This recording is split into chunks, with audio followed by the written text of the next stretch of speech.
Hey, DocSig here to talk about Lewis-Valence dot diagrams. What are they?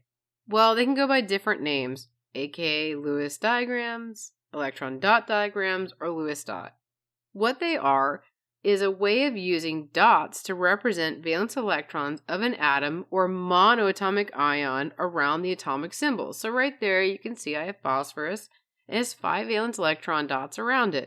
We'll go into more details on that in the next slides. But valence electrons are the outermost electrons that are interacting in a chemical reaction and bonding. They nicely follow periodic trend, except for helium, but we'll talk about that too. So here we go. Here's the periodic trend. So group 1, 1A, they have 1 valence electron. So we indicate that with the 1 valence electron or 1 dot. Group 2, 2A, 2 valence electrons. You can see that I have right here where the transitional metals would be, where it says Lewis dot rule is not used here. Okay, so we'll skip that. Go over to group 3, 3A.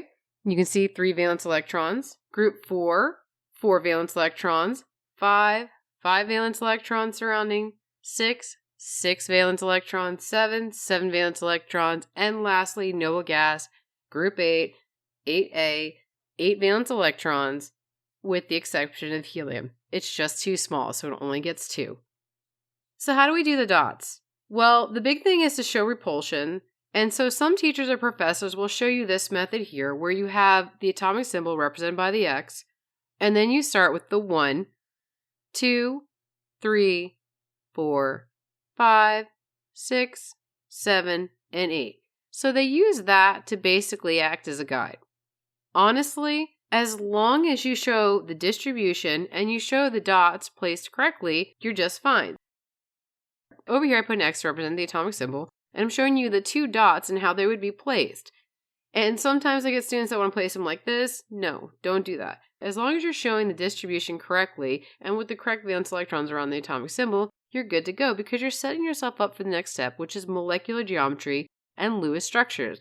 I have a little picture here of what that would look like in the future. All right, so let's go ahead and try some Lewis dots according to the element and what group they're in. Group 1A, I have potassium, and so 1 dot. Magnesium, group 2, 2 dots. Group 3, aluminum, 3 dots. Carbon comes in group 4, 4 dots. Group 5, phosphorus, 5 dots. Group 6, all right, I have sulfur, so 6 dots. 7, I have iodine. I have 7 dots around the iodine. Group 8, I have krypton, 8 dots, except for helium, which is only 2. Okay, what about ions? So let's start with the metals. I have calcium with 2 valence, and it's a cation, so it can lose and become more positive. So it's going to lose those 2 valence, and how I'd represent it is no dots and put the brackets around it and put a +2 because it lost 2 electrons. Magnesium, just like calcium, it'll lose its 2 valence. Gets the brackets, 2+. Have to put that charge on the outside, okay? Because that goes for the whole thing now. Potassium, 1 dot. It's going to lose it. It's going to get the brackets and have a +1 charge. Aluminum has 3 valence, can lose all 3 of those. Bracket, 3+. Now let's go through nonmetals. So nonmetals will become anions. That means they gain electrons.